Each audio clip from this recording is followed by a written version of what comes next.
I would argue it's been maybe 25 years since you really couldn't function in the modern world without being fully internet enabled. 1995, you still knew plenty of people that couldn't use computers, didn't have email. But by 2000, Yeah, yeah, certainly by the early 2000s, like it was getting increasingly hard to pay your bills and to shop. yeah, yeah, yeah, yeah. But it's not that long. Like you don't necessarily even need to detain someone physically. If you were to forbid somebody from having internet access, they wouldn't be able to be a participant in modern society. And that's Yeah, terrifying. yeah, yeah.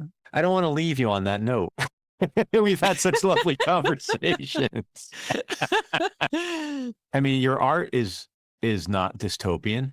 Well, that was kind of a decision. I give a lot of lectures for university students. At the point when the awareness that we are killing off the planet at a rate never seen before on the face of the Earth, except for maybe when that planetoid smashed into the Earth and created the moon and destroyed all life on Earth in the process.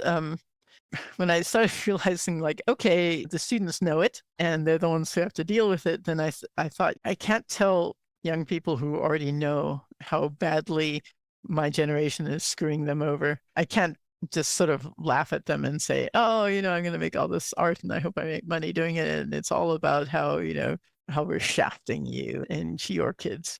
So I started looking for ways to put out a message of like, okay, the situation's bad, but like this is something that we can do to improve the situation. And I hope we put some people on a rocket to Mars and that they don't come back. But every one of the rest of us has to stay here and somehow deal with it. So I try to look for ways that we can deal with it and we can make a difference.